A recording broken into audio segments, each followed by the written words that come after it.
Assalamualaikum warahmatullahi wabarakatuh. Innal hamdalillah nahmaduhu wa nasta'inu bihi wa nastaghfiruh wa na'udzu billahi min shururi anfusina wa sayyiati a'malina. Man yahdihillahu fala mudilla lahu wa man yudlil fala hadiya lahu. Asyhadu an la ilaha illallah wahdahu la syarika lahu wa asyhadu anna Muhammadan abduhu wa rasuluh.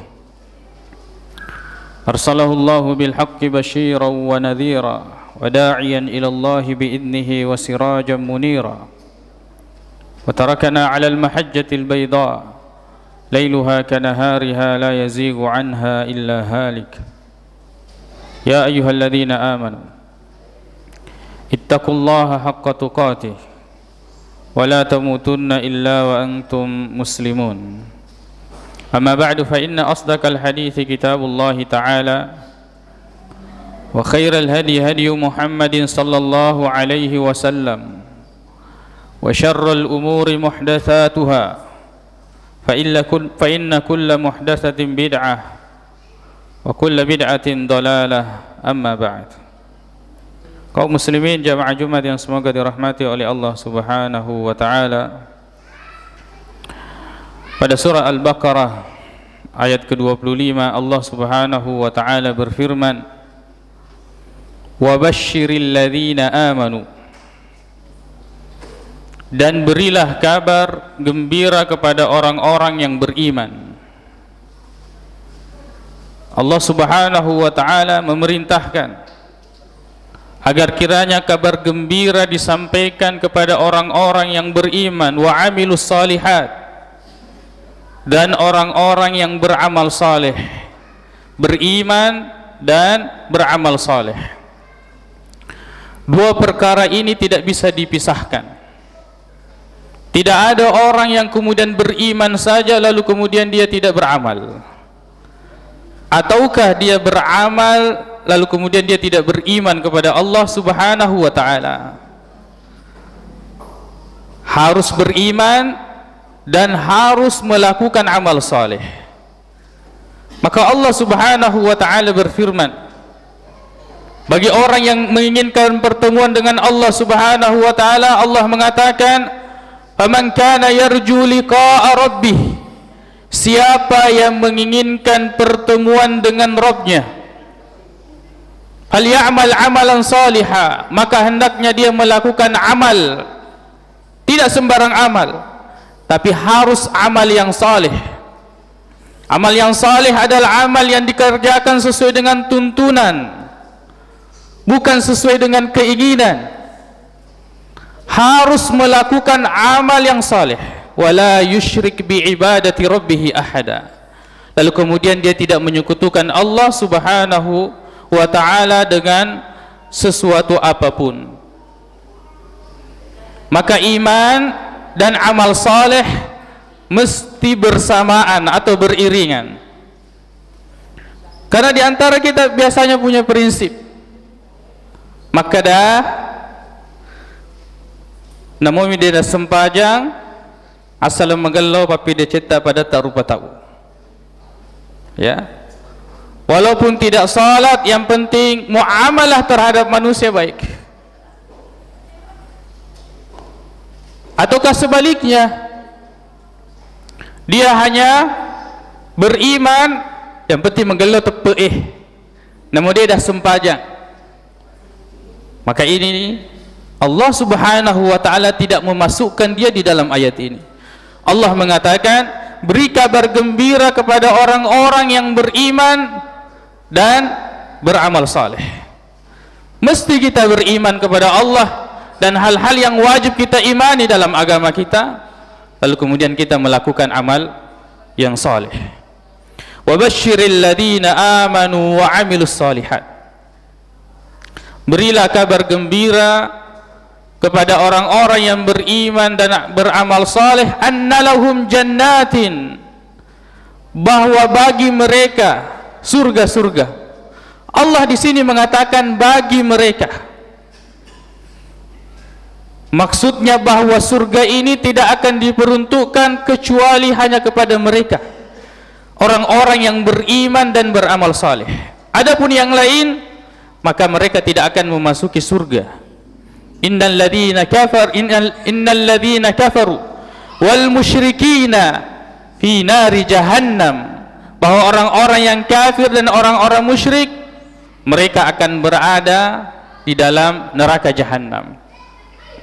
Dalam hadis riwayat Muslim dari Abu Hurairah radhiyallahu anhu, Nabi sallallahu alaihi wasallam mengatakan, "Walladzi nafsu Muhammadin biyadihi," demi yang jiwa Muhammad berada dalam tangannya, yaitu Allah Subhanahu wa taala, "La yasma'u bi ahadun min hadhil ummah," tidak seorang pun yang mendengarkanku dari umat ini, Yahudiyun wala Nasraniyun, baik dia Yahudi atau Nasrani, thumma yamutu wala yu'minu billadzi ursiltu bi, lalu kemudian dia meninggal dan tidak beriman terhadap apa yang Allah utus saya dengannya, yaitu Al-Quran, tidak beriman dan menjalankan Al-Quran, illa kana min ashabin nar, kecuali pasti dia itu termasuk akan menjadi penghuni neraka.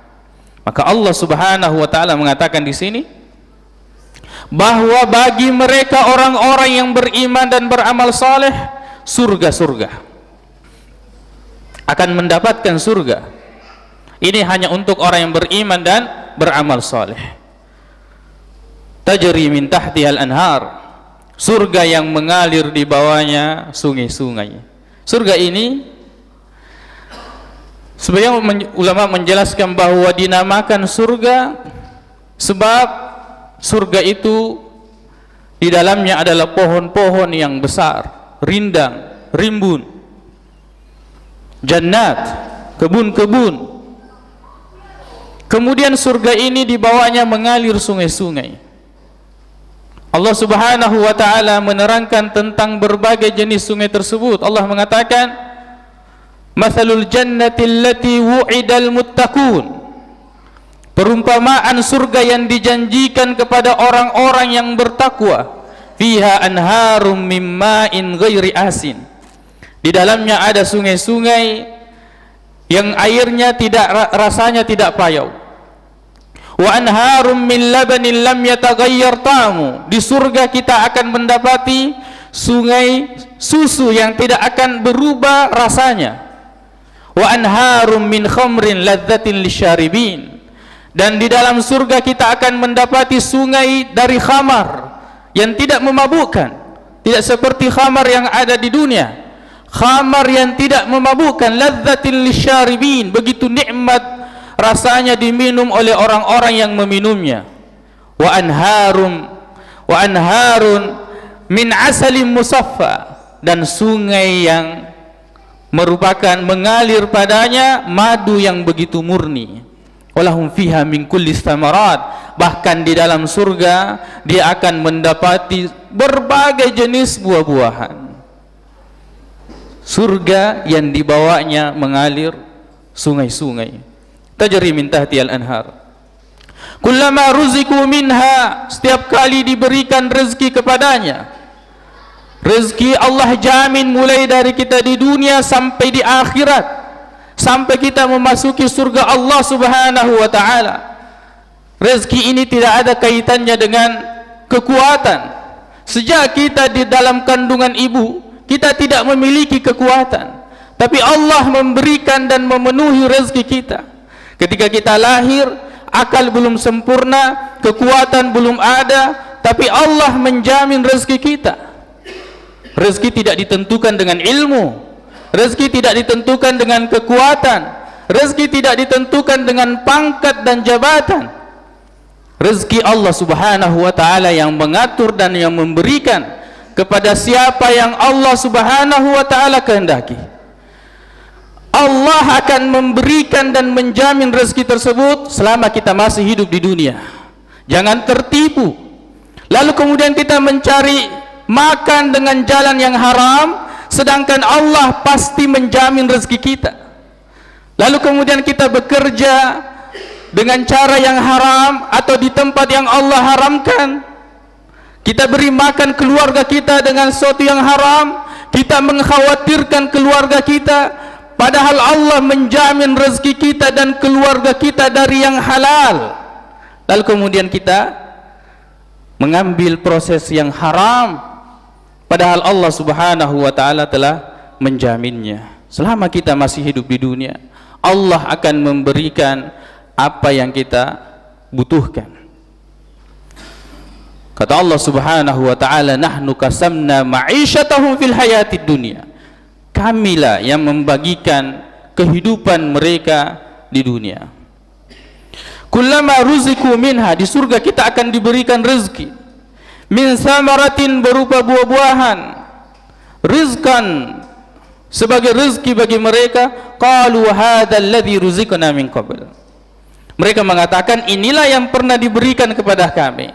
Sebagian ulama mengatakan bahwa mereka mengatakan seperti ini, nampak pada mereka itu bahwa buah yang ada di depannya seperti namanya ketika di dunia, ataukah seperti bentuknya ketika di dunia, atau seperti warnanya ketika di dunia. Malaikat mengatakan, makan, rasanya itu beda dengan apa yang diberikan kepadamu sebelumnya.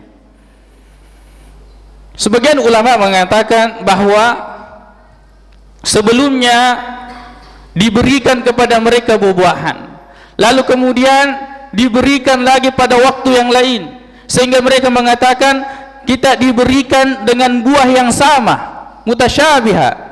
Malaikat mengatakan, tidak, makan, beda dengan apa yang kamu makan sebelumnya, bentuk dan namanya bisa sama, tapi surga Allah subhanahu wa ta'ala adalah surga yang Allah persiapkan berbagai nikmat, termasuk buah yang sama bentuknya dan namanya, akan tetapi berbeda rasanya. Walahum fiha azwajum mutahharah, dan bagi mereka adalah pasangan-pasangan atau istri-istri yang suci. Ini adalah bagi laki-laki, sebab ujian terbesar bagi laki-laki adalah perempuan. Kata Nabi SAW, tidaklah ditinggalkan pada laki-laki ini fitnah yang lebih besar daripada fitnah perempuan. Dan fitnah yang pertama kali yang terjadi pada Bani Israel, kanat fin nisa, yaitu berupa fitnah perempuan. Sesuatu yang kita sangat tahan di dunia, maka yang selalu disebutkan di dalam Al-Quran dan laki-laki. Kalau laki-laki, dia akan termotivasi dan sangat menginginkan masuk ke surga. Begitu tersiksanya dia menghadapi kehidupan dunia dengan keimanannya, dia menahan dirinya untuk berzina. Dengan keimanannya, dia menahan pandangannya untuk melihat perempuan yang bukan mahramnya. Dengan keimanannya, dia tidak berani menyentuh perempuan yang tidak halal baginya. Maka Allah subhanahu wa ta'ala selalu menyenangkan hatinya dengan disebutkan, walahum fiha azwajum mutahhara. Di surga kamu akan mendapatkan bidadari-bidadari yang suci. Di dunia kamu punya istri, tapi ketika di waktu haidnya kamu tidak bisa mendekatinya. Tapi di surga kamu akan diberikan bidadari, dan bukan cuma satu, dan semuanya akan suci. Bagaimana dengan perempuan? Allah subhanahu wa ta'ala yang menciptakan perempuan, dan Allah subhanahu wa ta'ala yang memberikan balasan yang terbaik di surga, bukan hanya untuk laki-laki.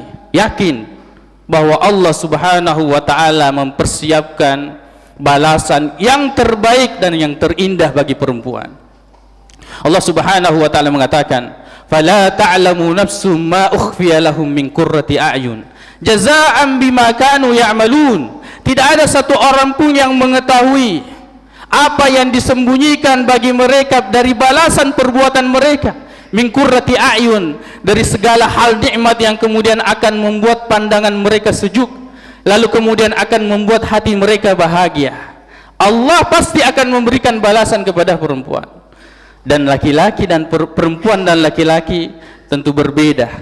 Kalau di dunia berbeda, lebih lagi berbedanya nanti di akhirat. Dan di surga, misalnya Allah subhanahu wa ta'ala mengatakan dalam surah An-Naba, wa kawa'iba atraba wa ka'san dihaqa, bahwa di surga ada bidadari dan juga ada gelas-gelas yang dipenuhi dengan minuman. ada perabotan-perabotan yang kemudian menyejukkan hati ketika dipandang. Allah Subhanahu wa taala akan memberikan balasan yang terbaik bagi orang-orang yang beramal saleh, laki-laki maupun perempuan. Kemudian Allah Subhanahu wa taala menutup ayat ini dengan mengatakan wa hum fiha khalidun. Dengan nikmat yang Allah berikan, surga yang mengalir di bawahnya sungai-sungai, kemudian buah-buahan yang senantiasa berubah rasanya, lalu kemudian bidadari dan fasilitas surga yang diberikan kepadanya. Wa hum fiha khalidun, mereka kekal di dalamnya. Yang menyebabkan orang berlaku curang, walaupun dia memiliki harta, walaupun dia memiliki jabatan, akan tetapi ketika dia dihantui bahwa harta dia akan berkurang, maka dia akan melakukan kezaliman. Kita berpikir kenapa orang-orang yang sudah kaya raya mereka masih korupsi? Karena mereka menganggap bahwa apa yang ada pada diri mereka atau di tangan mereka itu tidak kekal. Maka ketakutan cenderung akan membuat orang itu berlaku curang. Was-was akan membuat orang itu tidak akan bahagia menikmati walaupun yang diberikan padanya itu sudah cukup. Allah Subhanahu wa taala dalam ayat ini menutupnya dengan mengatakan, semua nikmat yang saya berikan di surga dan kalian akan kekal di dalamnya. Maka bertambahlah keimanan, bertambahlah kenikmatan, kesenangan bagi para penghuni surga. Aqulu qauli hadza wa astaghfirullah li wa lakum.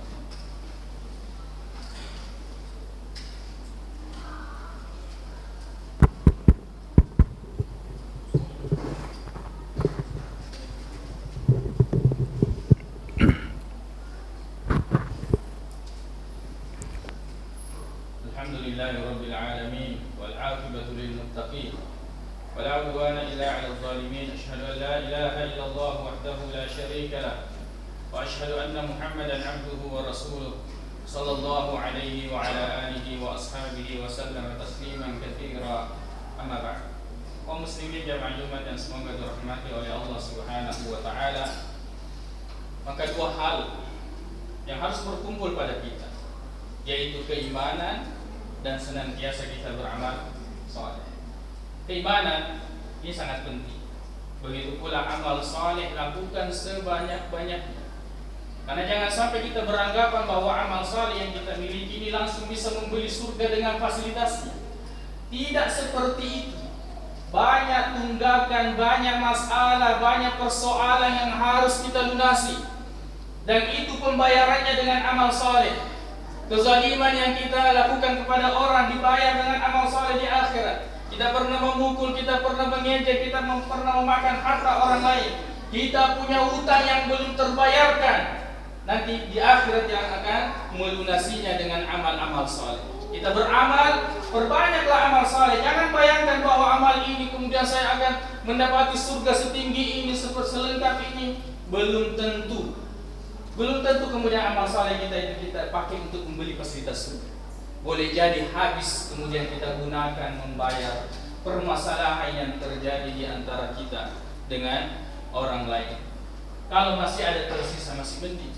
Tapi jika seandainya tidak, sebagaimana yang dikatakan Nabi sallallahu alaihi wasallam, amalnya sudah habis, lalu kemudian masih ada orang yang datang kepadanya meminta akan kezaliman yang pernah dia lakukan, lalu kemudian amal sudah habis. Rasul mengatakan, maka keburukan orang lain ditimpakan kepadanya, sehingga tidak ada yang tersisa padanya kecuali keburukan, lalu kemudian dia dimasukkan ke dalam neraka. Perbaiki keimanan kita kepada Allah Subhanahu wa taala dan hal-hal yang harus kita imani dengan sebenar-benarnya, dan beramal dengan amal yang saleh. Amal yang saleh adalah amalan yang sesuai dengan petunjuk Al-Qur'an dan sunnah Nabi sallallahu alaihi wasallam. Allahumma ighfir lana dzunubana wa israfana fi amrina wa tsabbit aqdamana wansurna 'alal qawmil kafirin. Allahumma ighfir lil muslimina wal muslimat wal mu'minina wal mu'minat al ahya'i minhum wal amwat. Innaka sami'un qaribun mujibud da'wat ya qadiyal hajat. Allahumma inna nas'aluka al-huda wat tuqa wal 'afafa wal ghina. Allahumma arinal haqqa haqqan warzuqna ittiba'ah wa arinal batila batilan warzuqna ijtinabah. Rabbana atina fid dunya hasanah wa fil akhirati hasanah wa qina adzabannar. Aqulu